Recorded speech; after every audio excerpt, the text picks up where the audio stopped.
Hello everyone. Last time I finished the construction work on my house by pouring the reinforced concrete belt. Now I needed to make the Mauerlat. For those who don't know, Mauerlat is a German word that translates roughly as beam on the wall, which pretty accurately describes what it is. The Mauerlat secures the roof to the walls to prevent it from being blown away by wind. I began preparing for the Mauerlat installation while working on the reinforced concrete belt, since I had to plan its attachment. For this, I used M16 studs, which were concreted together with the reinforced belt. I talked about this in more detail in the video about the reinforced belt. As the material for the Mauerlat, I used 50 by 150 boards, and I will have 2 boards on each wall. Of course, it would have been better to use a 100x 150 beam right away, but since I'm building the house alone with my own hands, lifting a heavy beam by myself is not an easy task. That's why I decided to use boards. Since it's very difficult to replace the Mauerlat without dismantling the roof, I had to do everything thoroughly so that the Mauerlat wouldn't rot. Before installation, I treated the boards with fire and bioprotection, as it's faster to treat the boards this way. In the bathroom, just to jump ahead a bit, I'll say that for the roof of the house, we treated the boards in a bath made from aerated concrete blocks and film. You just dip the board in there and that's it. But for this you need 2 people and a large amount of fire and bioprotection solution. I did the Mauerlat by myself, and I only needed to treat literally 6 boards, so I just applied the fire and bioprotection with a brush, but I sped up the process using a bottle with a cap with holes in it. If you place the board at waist level, it would be both fast and convenient. To properly soak the board, you need to monitor the consumption of fire and bioprotection per square meter of the treated surface. The required consumption is indicated on the packaging, and it was convenient for me to control the usage with a bottle. It's better to treat the boards not only wearing rubber gloves, but also protective goggles. In general, the more protection, the better. Fire bioprotection is an alkaline solution that can severely damage your skin, and if it gets into your eyes, it can even harm your eyes. So take care of yourself and your health. Subtitled by Simon Christian. Come on, Yalta. It didn't get in your eye. You're hungry. Hurry up. After I finished working on the boards, I wondered how to fit the board onto the crookedly placed studs. I decided to use a template made from waterproofing material, which needs to be placed between the reinforced belt and the Mauerlat, made from torch-on waterproofing. I cut a strip of the required size and by placing it against the studs, made holes in it at the necessary spots. I made sure that the edge of the roll was flush with the wall so that I could accurately transfer the hole onto the board.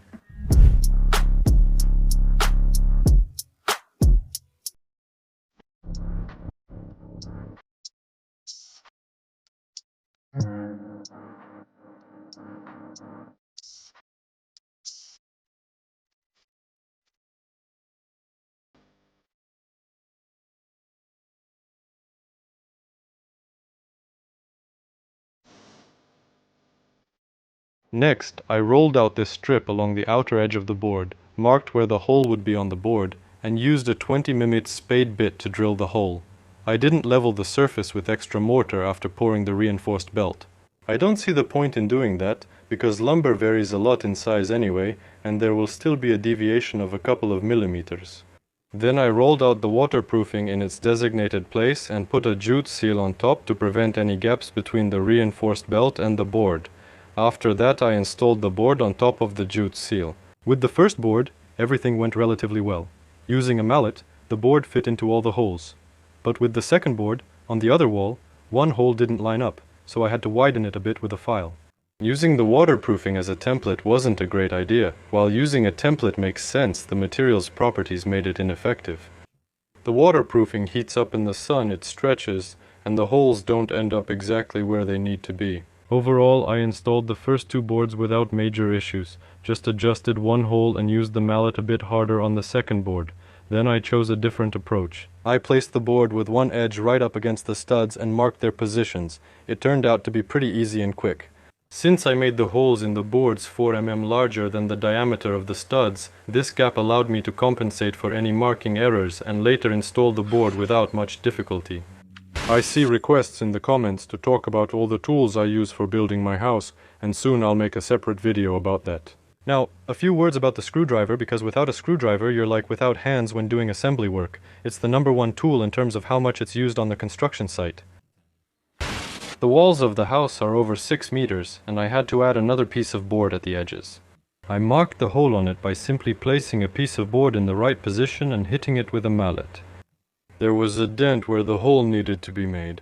Ideally, I should have provided an extra stud for the small piece, but I didn't think of that. Fortunately, there's a solution in the form of these anchors, which can be installed after the boards are already laid.